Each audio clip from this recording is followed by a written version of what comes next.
Thank you for joining me for yet another unboxing video, and today we have more RPG goodness, brought to you by Critical Roles.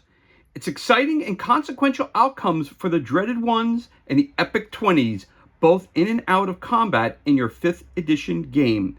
As the 5e represents down here, this can be used with all 5th edition Dungeons & Dragons material. So this is used for fantasy role-playing games.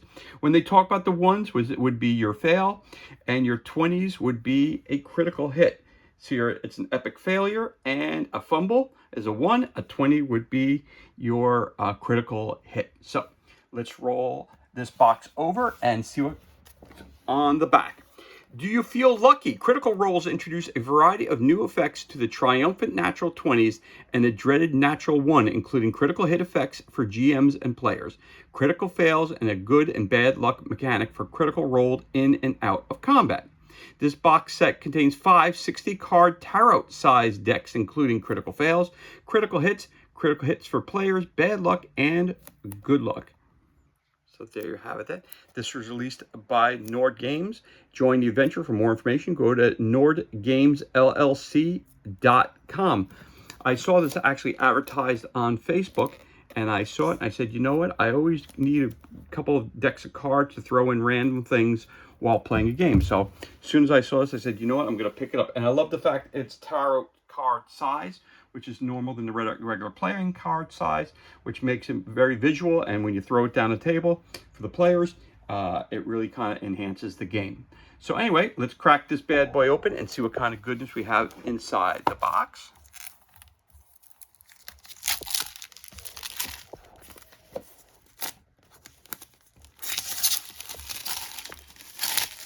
It's like Christmas in June.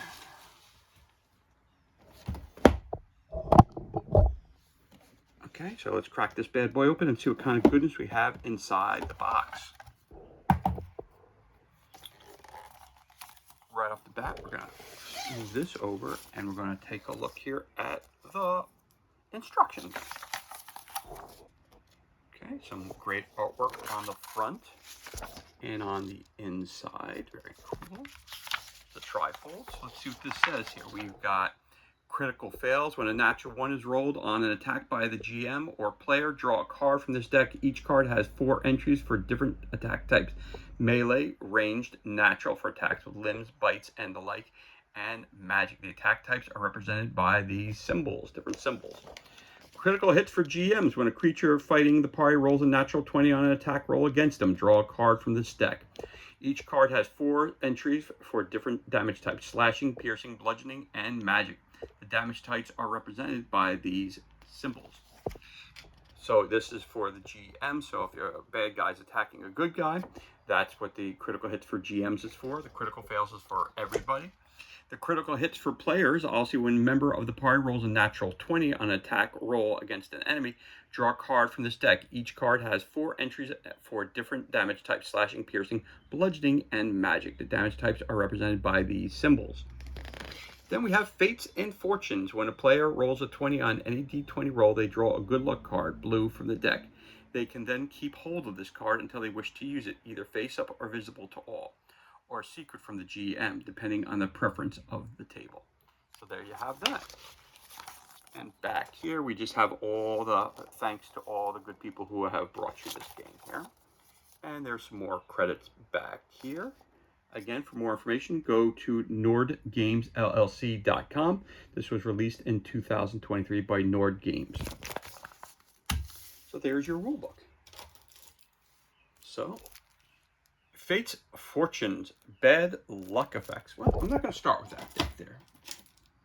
I'm going to start for critical hits for players. So just so, in case you have a question, we have a normal size deck of cards. So we have our critical fumble deck from Pathfinder. So you can see that there's a definite different size to these cards, as you can tell right there. Okay. So this is the tarot side, and this is the regular playing card side. Put that to the side.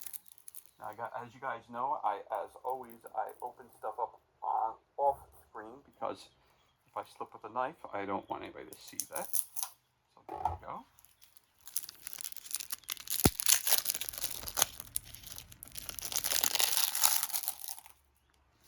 So I'm not going to read all these cards. So as you can tell, all the fronts are the same.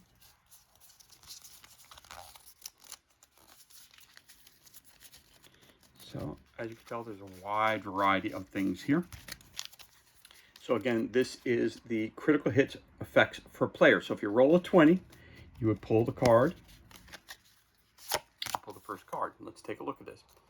It says deadly. Hit and run, quadruple damage, and you can use your reaction to take the dash action.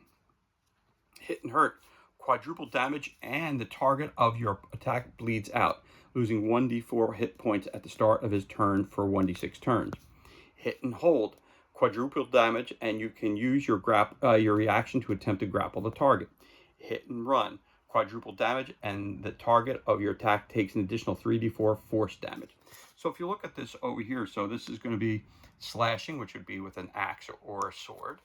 This would be your ranged weapons, which would be for your crossbow, your bow, your longbow, any type of bow and arrow that you have here. This would be bludgeoning, which would be for your mace and your hammers and things of that nature. And that would be a spell that's been cast. So that's what you're going to use that for. Again, this is for players only. So there you go. So quadruple damage, so it's 1d6. You roll, let's say you roll a 6, you times it by 4, it's 24 hits of damage plus an additional 1d4 points per round that he does not get medical help. So we're going to just pull another card, just get another example of a card. Again, I'm not going to read all these cards. You get what you pay for, maximum damage, and you and the target must make a contested strength check. If the target loses its weapon, is partially broken, and deals 1/4 damage until it is repaired. Distracting jab, triple damage, and the target must make a DC 14 Constitution saving throw. On a failed save, it has disadvantage on attacks for 1d4 plus 1 rounds. Battered shoulder, maximum damage, and roll the damage dice again. Eruption, triple damage. So there you go. So if you want, I can pull one more card just so you get a general idea. Again, the cards tell you very clearly on the front, critical hit effects for players. So it says slow recovery, double damage, and the target must make a DC 12 Constitution saving throw. On a failed save, it can make one less attack on its next turn. Shoulder jab, maximum damage. Wrap on the knuckles, double damage. Resistance is futile, maximum damage, and if the target is resistant to this damage type, it loses that resistance for 1 minute. Okay, so that's one set of cards, and that is your critical hit effects for players.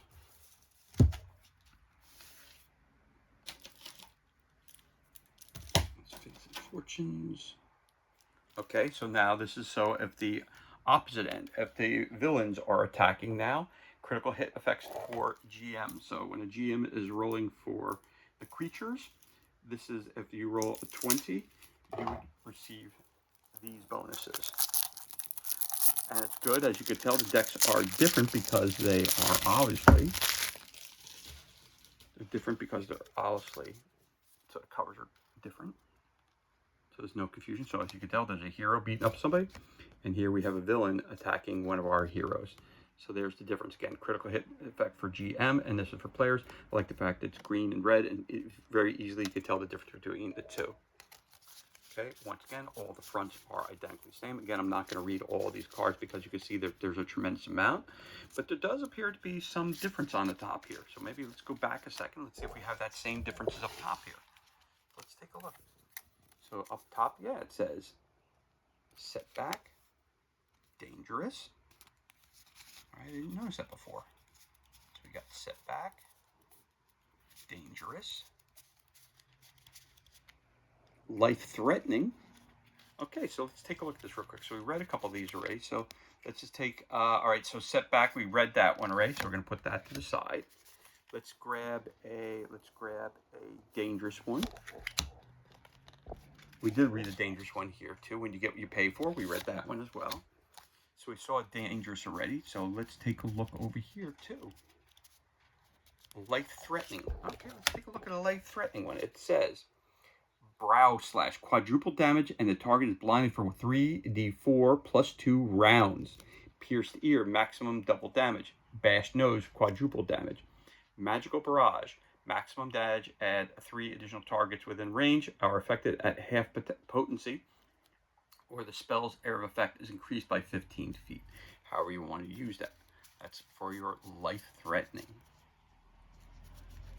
And then we have a couple that say deadly. And again, deadly. Yep, we read that one right. The quadruple damage. All right, so it looks like there's 4 different types. You've got life-threatening, deadly. So you got deadly, life-threatening, setback, and dangerous. Okay, so that's cool. Didn't realize that until I turned the cards around and I saw that in the yellow one. So, okay, cool. Again, I'm opening this up for the first time, just like you are. So we're going to find some new and cool things. So that's pretty cool. Awesome. So let's take a look at these real quick before we do that. So again, we have our setback, which we'll pull one of those. I like the fact that it has the blood on it also, so that's pretty cool. That's what really caught my eye. So that allows me to see the difference. All right, we got dangerous, so I'm going to pull that. Dangerous. As you can tell, dangerous. Then we have life-threatening. And we have deadly. So I'm going to use those 4 as the example. And again, the rest of your deck we have right here. And you're going to shuffle those really, really well anyway. Okay, they're all front of the same. So let's see what the difference is. So here's a deadly one. Unhand me. Again, this is for axes and swords. This is for ranged weapons like bows and arrows. This is bludgeoning, which is for your mace and your hammers. And of course, this represents your spellcasters. So again, this is for the villains. This is for your heroes. So again, it tells you clearly right there, effects for GM, who usually run the villains. And again, the players who are usually the heroes in the storyline for most role-playing games. Okay, deadly. Unhand me. You lose a hand. You can no longer hold anything with 2 hands and can only hold a single object at a time. Eye opener. You lose an eye, piercing, giving you disadvantage on wisdom perception checks that rely on sight and ranged attack rolls. Dead leg. Your leg is smashed and becomes broken beyond use. Your speed is halved and you have disadvantage on ability checks and saving throws that use strength and dexterity. Auditory annihilation. You are deafened. You automatically fail wisdom perception checks that rely on hearing. Wow, so that is your deadly. Life-threatening. Knock them quadruple damage, making a DC 16 wisdom saving throw. On a failed save, you become frightened of creatures of your attacker's type. Repeat this save each time you face creatures of this type until you have defeated 3d12 of them. Okay. Split lip. Quadruple damage and spells with a verbal component have 75% chance of failing until you are healed. Stunning blow. Make a DC 16 Constitution saving throw. On a failed save, you are stunned until the end of your next turn. Until 2d12 days have passed, you are unable to speak. So you lost your ability to cast spells. There you go. Dangerous. So that was your life-threatening. Again, deadly, life-threatening. Now we got dangerous. You got off lightly, more or less. Triple damage. That's all. Hope you don't die. All fun and games. Roll a d100. On a 5 or less, you are blinded in one eye. Stunning blow. Make a DC 14 Constitution saving throw. On a failed save, you are stunned until the end of your next turn. Say what? You are deafened until you take a short rest. Okay. And then we have a setback. Want to know how I got these? Double damage and you receive a permanent scar on your face. All fun and games. Roll a d100. On a 2 or less, you are blinded in one eye. Stunning blow. Make a DC 12 Constitution saving throw. On a failed save, you are stunned until the end of your next turn. Say what? You're deafened for 1 minute, and this is your setback. So again, those 4 types of cards we had. There's the setback, the dangerous, life-threatening, and deadly. So again, this is your critical effect hits for GM. So you hit them with a lot of damage, they hit you with double damage. Again, these are for if you roll on a d20, you roll a 20-sided dice, and what happens is that you roll a natural, what we call a natural 20. So if you rolled a 16, you have a +4 weapon. That's not considered a critical hit. A critical hit is only when you roll that d20. At least for fantasy games and for fantasy games. critical hits could be different if you're playing different role-playing games like Star Trek, Twilight 2000, Mothership. It's different than what it is for Dungeons and Dragons because they're all different rule sets. Again, now we're moving on to our third deck. Remember, there are 5 decks included here. The third deck is your critical fail. So on here, if you roll the natural 20, you would now pull one of these cards, whether you're the GM or you're the player. Now this is for if you do the complete opposite. You have done a failure. You've done a critical failure. Or what we used to call, back in the day, we used to call a fumble. You roll a 1. So a D20 dice goes from 1 to 20. 20, you get the critical hit. On a 1, you get a critical fail, meaning you fumbled during your attack or you're trying to do something, you fumble.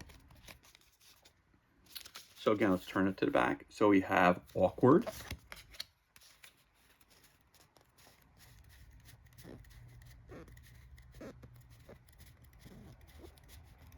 Maybe they're all awkward. Oh, embarrassing.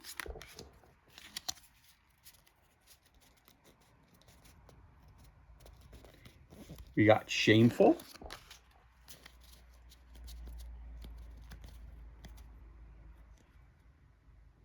And disgraceful. Okay, so we're going to put these back over here.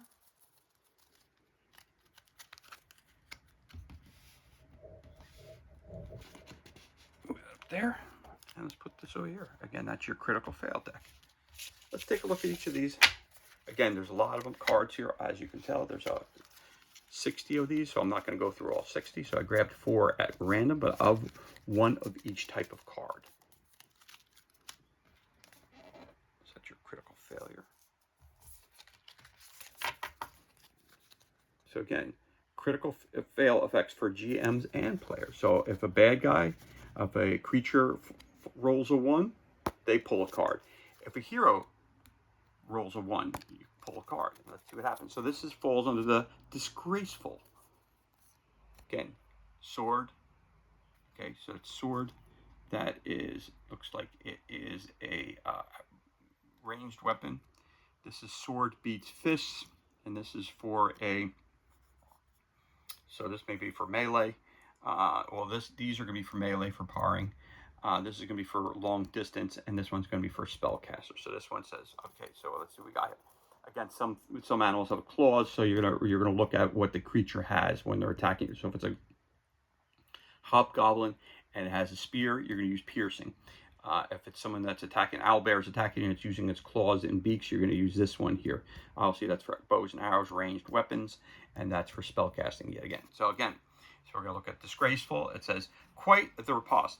Make a DC 18 strength or dexterity saving throw. On a failed save, take the weapon's normal damage, and the target of this attack may make an opportunity attack against you with advantage. Meaning you swung, missed, came off balance, and they get another attack on you. Ricochet. Make a DC 18 dexterity saving throw. On a failed save, take double the weapon's damage, and you are blinded for 1d4 rounds. So you shot at it, it bounced off and hit you. And now you have to do a failed. You have to roll. Sword beats fist. If the target of this attack is wielding a melee weapon, take that weapon's damage. I've never felt this way before. Make a DC 18 wisdom saving throw. On a failed save, you fall deeply in love with the target of the attack. Then we're going to roll on to shameful. Double-edged shield. If you are holding a shield, make a DC 16 strength saving throw. On a failed save, take 1d6 damage, and you are unable to speak properly for 1d4 rounds. Spells with a verbal component have a 75% chance of failing. Okay. Now again, you're rolling a 16, so basically you're rolling a d20, you have to get over a 16. Make a DC 16 dexterity saving throw. On a failed save, take the weapon's damage, and you are blinded for 1d4 rounds against a ricochet. Ow, ow, ow. Make a DC 16 Constitution saving throw. On a failed save, you are unable to attack with this body part until you finish a short rest. Backfire. The effect of the spells are reversed. Any harmful effects are applied to you, and the target replaces you in the spell's description, if applicable, at double the potency. If a beneficial effect is intended to you or an ally, a random enemy in a range is affected. So that was shameful. We have embarrassing double-edged shield. If you are holding a shield, make a DC 14 strength saving throw. On a failed save, take 1d4 damage, and you are unable to speak properly for 1d4 rounds. Spells with a verbal component have a 50% chance of failing. Overdraw. If this attack was made with a bow, take 1d4 damage and make a DC 14 dexterity saving throw. On a failed save, lose a portion of your ear. Cat got your tongue. If this attack was a bite, take the attack's normal damage. Backfire. The effects of the spell are reversed. Any harmful effects are applied to you, and the target replaces you in the spell description. If applicable, if a beneficial effect is intended to you or an ally, a random target in range is affected. Awkward. Who turned the lights out? Or who turned out the lights? If you are wearing headgear, it slips over your eyes. You are blinded and must use a bonus action to reposition it. Whoops, reroll an attack against the closest creature to the target other than yourself. You taste awful. If this attack was a bite, you are poisoned for 1d4 rounds. Backfire. The effects of the spell are reversed. Any harmful effects are applied to you, and the target replaces you in the spell description if applicable, at half the potency. If a beneficial effect is intended to you or an ally, a random target in range is affected instead. So there you have it. Those are 4 examples of your critical fails for GMs and players, or as we used to say, like I say, a fumble. Your critical fumble, there it is. Again, you have to roll a natural 1. So if you have a cursed weapon, you roll a 4 and it has a -3 to it, it would give you a 1, but that's not a natural one. The epic critical fails only happen when you roll a 1. The critical hits only happen when you roll a natural, what they call a natural D20, a natural 20. Here is a natural 1. Okay, so there's your 4 different types. You're awkward, you're embarrassing, you're shameful, and you're disgraceful. All right, so now we've got here our critical fates and fortunes, good luck effects, so good things. So again, you don't need to use this right when you get it. This is something that you'll hold on to. Use it when it's applicable. Again, depending on how the GM is, either you do or you don't share it with him. Again, all the fronts are identically the same. These are a little thinner. These aren't thicker like playing cards, but and they're not as nice as a regular tarot deck. So they are on the little bit of thin side, but I do like them. I'm really actually digging these. These are really, I like the fact that they're large, have large print, and again, blammo, you throw it down on the table, everybody can see exactly what it is without any kind of question. So that's cool. So again, you got 60 of these, but again, let's take a look. Are there different types? Let's see. Nope. So these are all luck cards. So let's see at the bottom. It says card 1. Good luck. So, all right, these are all luck cards. So I'll pull a couple of these. We've done 4. So we got damaged goods. This card may be handed to the GM at any time for the following benefit. Your attack damages your target's armor and reduces their AC by 1. A merchant has the item you need. Okay. Pull another one. Follow my footsteps. This card may be handed to the GM at any time for the following benefit. Your attack blinds your target, or learn the location of a secret or hidden place. So again, this is a choice that you're going to make as the player. So again, this is fates and fortunes. So this is good luck. You're getting good luck. Here you go. Quick recovery. This card may be handed to the GM at any time for the following benefit. You stand up from the prone without expending any movement or automatically overcome 1 condition. Again, you must roll a 20 on a 20-sided dice when using this type of good luck effect. And I'll pull a 4th one. Survivalist Knack. This card may be handed to the GM at any time for the following benefit. Automatically find a safe place to rest, or automatically discover a safe source of food or water. So there you go. So those 4 different examples of your good luck effect. So there's 4 different examples. And again, there's 56 other cards in that deck. So I'll put this one here like this so you can see that also. So that's your good luck deck. So this is good deck. Fortune. It's a positive fortune for this one here.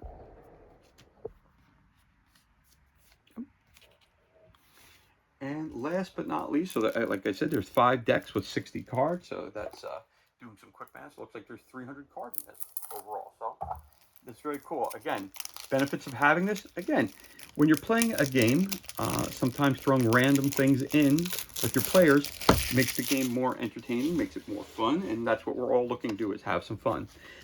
Again, you'll be with some people. Again, when I'm a GM, I love to use critical hits and I love to use fumbles.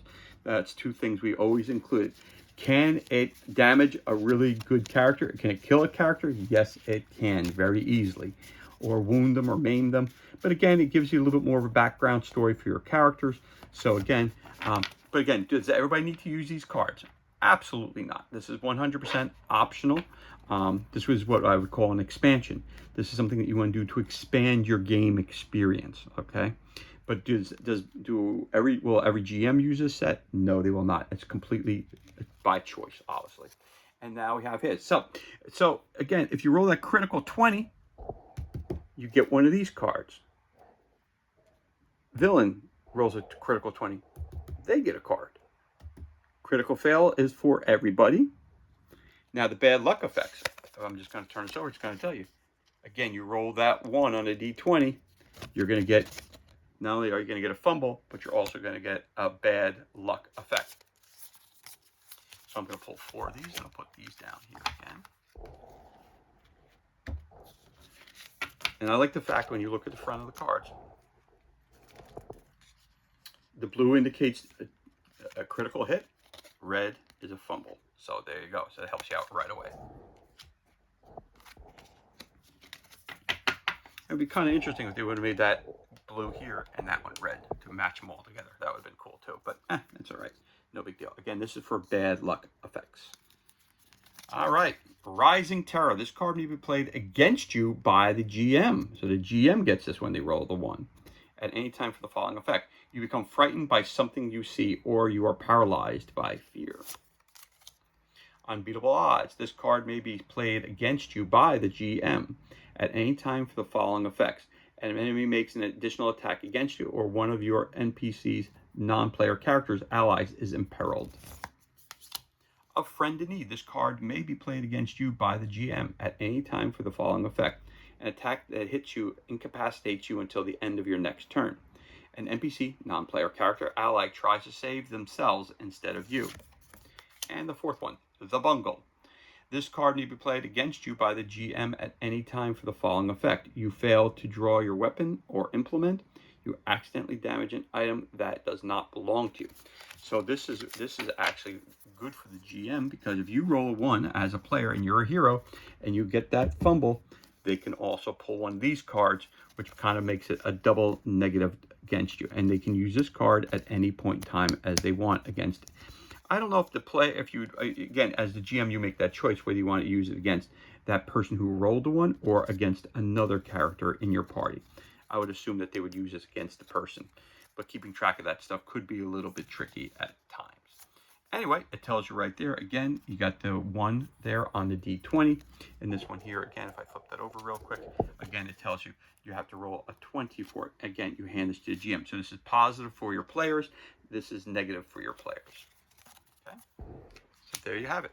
So this is everything that's included, which includes your critical effects for players, critical effects for GMs. This is your fumble deck, or your failures for GMs and players. This is good luck for players, and this is bad luck, which is given to you by the GM. So that's a GM one, that's a player's one.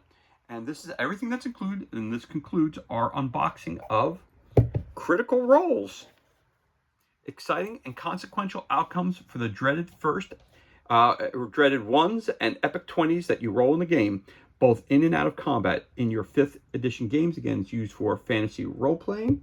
Again, for more information about this, go to Nord Games. That's nordgamesllc.com to pick up a copy of your own. And as always, thank you so much for joining us for this unboxing video. It's truly appreciated. If you enjoyed the video, you could always give us a thumbs up, and you could subscribe to the channel. You could also leave a comment below. You could also hit that like button. This way you are kept up to date, or subscribe. You could be kept up to date as to any time we release new content to the page. As always, thank you so much for joining us. Be safe, be well, enjoy the remainder of your day, and we'll catch you on the next unboxing video.